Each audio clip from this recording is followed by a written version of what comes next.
Lijepi pozdrav svima. U društvu sam gospođe koja je jedna od panelistica na današnjoj konferenciji sa radnim naslovom Digitalizacija svega. Što je to zapravo digitalizacija? Što to predstavlja? Što to nosi sa sobom? Ono o čemu danas pričamo je digitalna transformacija i sad postavlja se pitanje što u stvari digitalna transformacija znači. Po obzirom da ima u sebi riječ transformacija, možemo reći da je to jedna preobrazba kompanija uz korištenje digitalnih tehnologija. Znači to nije samo primjena modernih tehnologija koje su danas na raspolaganju kompanijama kako bi recimo automatizirale svoje poslovne procese, nego kako bi unijele i neke mogućnosti novih poslovnih modela. Znači to je naprosto jedan iskorak naprijed kako bi kompanije postale ili ostale konkurentne na tržištu, kako bi se prilagodile dinamičnom okruženju koje se nalazi oko njih i kako bi bile puno zanimljivije kupcima ili korisnicima njihovih proizvoda ili usluga. Ali da to napravimo jednostavnim, ja ću vam dati jedan primjer koji je svima vrlo ovako razumljiv. Primjer jednog našeg korisnika izvan Hrvatske, radi se o Adidasu. Danas vi možete naručiti tenisice koje su personalizirano napravljene za vas, gdje vam u vrlo kratkom roku oni isporučuju takve tenisice, što znači da je primjenom digitalne transformacije i tehnologija koje su danas na raspolaganju, oni su u mogućnosti u vrlo kratkom roku nabaviti sav potreban materijal, prilagoditi svoj poslovni proces i proizvodnju i napraviti proizvod koji je napravljen upravo za vas. I to je ono što možemo pojednostavljeno reći da je predmet digitalne transformacije.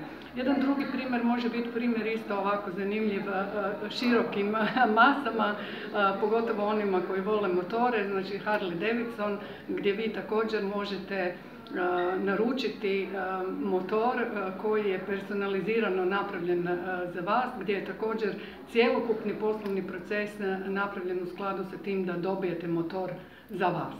Također ono što se zbiva vezano uz digitalnu transformaciju gdje kompanije traže nekakve svoje nove poslovne modele je također transformacija modela prodaje gotovog proizvoda krajnjem kupcu u modelu iznajmljivanja tog proizvoda gdje vi taj proizvod dobijete na korištenje, koristite ga za neko određeno vrijeme dok vam se to svidi ili dok imate potrebu i ne plaćate proizvod nego plaćate najam, odnosno određenu naknadu za korištenje tog proizvoda.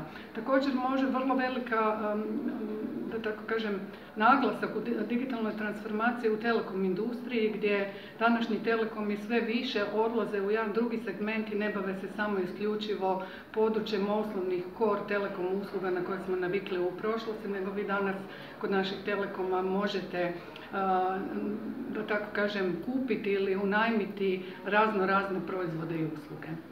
Hvala vam lijepo. Vezano i znači, uz taj marketing i mogućnosti kreativnih industrija koje se sada mogu puno laganije uplesti u čitavu priču kreiranja imidža neke kompanije. Kad govorimo o našem turizmu, kad govorimo o brendiranju i nekim temama koje se tiču nekih možda naših strateških prioriteta, rekla bih, kako digitalizacija može pomoći u tome?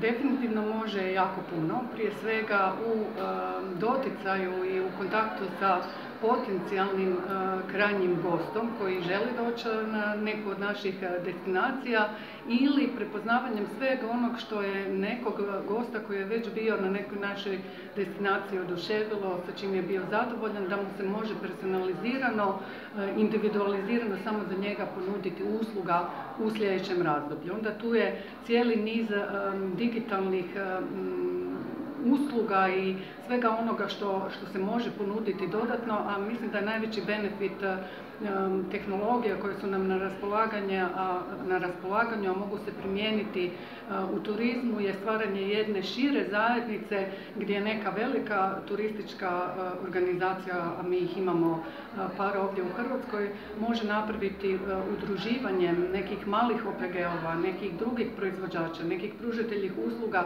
u jednu jedinstvenu cjelinu gdje korištenjem njihovih veličina svi mogu izvući dodatne, da tako kažem, benefite i rast u suradnji i u zajedništvu.